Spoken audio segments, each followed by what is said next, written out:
Joining us now to weigh in on Syria and more is the President's National Security Advisor, Robert O'Brien. Good morning to you, Mr. Ambassador. Good morning, Margaret. You just heard Charlie lay out a very complicated landscape. Diplomacy means talking to your friends and to your enemies, having difficult conversations. But you just heard everything Charlie laid out. I mean, Erdogan defied the United States by invading Syria. He's buying Russian-made weapons. He's doing everything you're telling him not to. Why is he getting rewarded for bad behavior? Well, let me just point out, Margaret, that you got it right, and unfortunately Charlie got it wrong. When Charlie said we greenlighted the invasion of Syria, that's just absolutely false. It didn't happen. Well, the U.S. moved troops out of the way. The President made it very clear that Turkey shouldn't go in. He even said, if you go in, I may have to obliterate your economy. He did it on Twitter. He did it on the phone. He did it in a letter that was a very strongly worded letter. So the idea that the U.S. somehow greenlighted Turkey's military operation, that's just simply false, and the American people shouldn't believe that. Now, what he did do, we had 28 Green Berets who were at a forward operating post on the border that would have been caught in a crossfire between 15,000 Turkish troops and armor and 7,000 or 8,000 YPG SDF troops. And the president was not willing. Kurdish forces, correct. And the president was not going to leave those young men in harm's way in a crossfire, and so he pulled those troops out. Because it's ultimately the president who has to call the families. It's the president who has to go to Dover if something happens. But that's why the question is relevant. Why reward that bad behavior? This is a NATO ally who is putting U.S. troops at risk, who is putting U.S. allies at risk. Well, we're not rewarding the behavior. The president promptly put on sanctions. And then he took them off. Well, he did, because the Turks agreed to a ceasefire. And Turkey said they wouldn't agree to a ceasefire. The president dispatched me and a number of top diplomats, David Satterfield, Jim Jeffrey, and then dispatched the Secretary of State and the Vice President to Ankara. And in 24 hours, we had a ceasefire. And by the way, that was a ceasefire that the Kurdish forces had a lot of input into. We wanted to save lives. We wanted to save Turkish lives.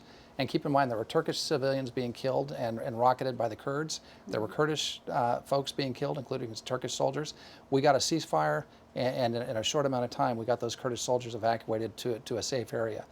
So I think the Kurds appreciated the ceasefire. I think the Turks did as well. And that was a real diplomatic coup from the president because of his tough line. Do you recognize that there were war crimes committed? Look, some of the things that we've seen are very disturbing. By Turkey and Turkish-supported militias. It may be the Turkish-supported militias. Turkey has assured us that those are being investigated.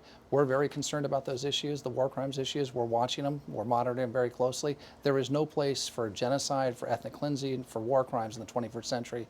The U.S. won't stand by for it, and we've made that position very clear to the Turks. If Congress passes any of the at least 3 sanctions bills on Turkey that are going to get bipartisan support, will the president veto all of them? Look, we'll have to see what happens this week with our meetings with President Erdogan. I mean, there are things that Turkey's a member of NATO. Turkey plays a very important geopolitical role for our friends in Europe, for ourselves. They sit astride the Bosphorus, the strait that goes into the Black Sea. We have NATO allies, Romania and Bulgaria, that are Black Sea powers. So losing Turkey as an ally is not something that's good for Europe or for the United States. Let's talk. And we're going to work on making sure that we can do our very best to keep them as a NATO member. More to talk about in your portfolio in a moment. We have to take a break, and we'll be right back. This portion of Face the Nation is sponsored by BP. At BP, we see possibilities everywhere.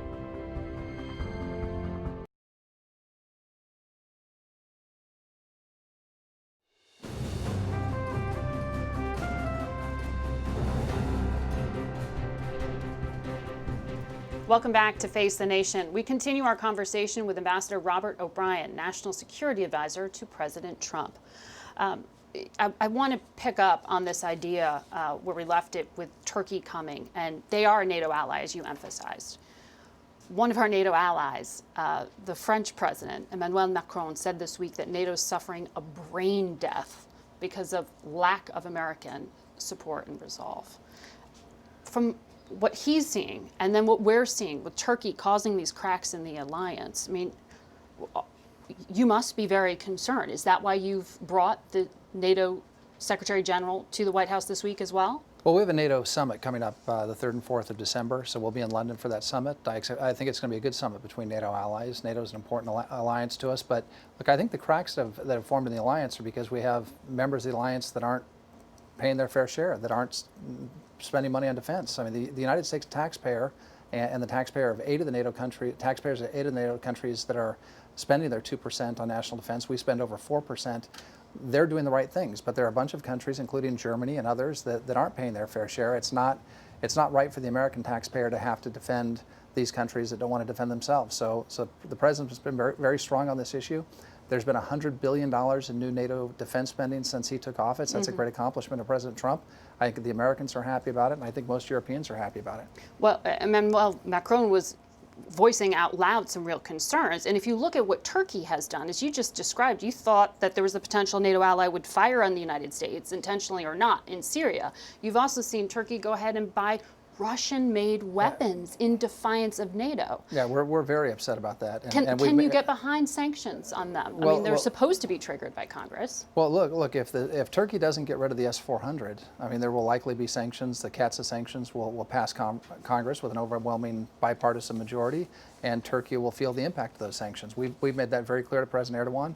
There's no place in NATO for the S-400. There's no place in NATO for significant Russian military purchases. That's a message that the president will deliver to him very clearly when he's here in Washington. I know you're just back from Asia. The president says he wants to meet with Xi Jinping and possibly get a trade deal by December. Is that a hard date on the calendar? Look, there's no deadline. We want to get a good deal, and I think we're very close to getting a phase one trade deal, and it will be the first time that we've had a trade deal where China has actually respected the United States and hasn't stole our intellectual property, has been fair and reciprocal in trade. So if we can get a good deal, then we'll get a good deal. I think we're very close, and I think if there is a deal, the president and President Xi will get together and sign it. Look, we want great relations with China, but this is the first president that stood up to China that has been stealing American intellectual property, not allowing American companies to have access to Chinese markets, engaging in unfair trade practices. That has to come to an end because the Chinese have been using that to fund one of the most massive military buildups in history, right. and that has to come to a stop. Well, as I just said, you're back from Asia. You've been raising concerns about China's militarization, particularly of the South China Sea. I mean, this only seems to be escalating militarily. Well, I don't think it's escalating militarily. I think the president put tariffs on China. We've always, those tariffs have led the Chinese to the negotiating table, and I think we're going to get a pretty good deal for the American people, especially for the American farmers, for owners of intellectual property. So you see a trade deal going ahead, and what you're talking about in terms of militarization in the South China Sea, that kind of thing is not going to complicate. Look, we're going to still stand up, and I did at the ASEAN Summit, at the East Asia Summit, I made it very clear that just because one country is big and other countries are small in the region, the bigger countries shouldn't bully the smaller countries and take their resources, whether they're fishery resources or oil and gas resources. And the U.S. Navy will continue to have freedom of navigation operations through the South China Sea. This 9-dash line or cow's tongue that the Chinese have drawn around the entire South China Sea, which is a major swath of the Pacific Ocean, and claimed it as internal waters as if it was Lake Tahoe or something, that just can't stand. The United States Navy won't put up with it. The countries in the region won't put up with it. And all of those countries, were, with very few exceptions, were grateful because that America is standing up for them, standing up for their resource patrimony. That's the future for their kids and their grandkids, or the oil and gas and the fisheries and the minerals off their shores. China shouldn't be allowed to take it just because they're bigger. You, on Ukraine, I know you were not at the White House when this July 25th phone call happened. That is now at the heart of this impeachment inquiry. But you are now part of Ukraine policy making. You heard Senator Graham at the top of the program say the policy is completely incoherent. Will the U.S. continue lethal military aid to Ukraine until Russia backs out of Crimea and stops supporting separatists in Ukraine? Well, look, I think you put your finger on the most important issue, and that's lethal military aid. I was in Ukraine in 2014. I was there to observe the elections in Ukraine. I was there as part of a bipartisan election observation mission. And I had young Ukrainian soldiers and young Ukrainians come up to me and say, why won't the U.S., the arsenal of democracy, send us lethal aid? You're sending us blankets and MREs. Why won't President Obama send us military aid? And President Trump changed policy by doing that. And there was no military aid going to the Ukrainians under the Obama-Biden administration. When President Trump got into office, he sent military aid. So I think what people ought to be focusing on is the president has been helping the Ukrainians defend themselves by sending them lethal military aid to stand up to the Russians. That's the real story that's been lost in all of this. Is the policy, though, that lethal aid will continue until Russia stops backing separatists and trying to annex parts of Ukraine? Well, I'm not getting into hypotheticals about what could happen down the road. I mean, hopefully Russia and Ukraine can get along and there can be some sort of a peace treaty and an agreement between them. So I'm not going to commit the United States to what we're going to do forever. But for right now, we're the first administration. President Trump is the first president to send lethal military aid to Ukraine. I think it's very important, and I think that's something that's been lost in all the hullabaloo about the telephone call. And one other thing I'd say about this, I've been with President Trump in 24 conversations, either in person or on the phone with foreign leaders. And if the American people could be on those phone calls, they'd be extraordinarily proud of the president, how he represents America, the cordiality that he has with world leaders, but also the tough message that he has to protect U.S. interest. I mean, they'd be proud of what their president does in those meetings with foreign leaders. Lieutenant Colonel Vindman, who has testified under oath, is serving on the National Security Council currently. Will he continue to work for you despite testifying against the president?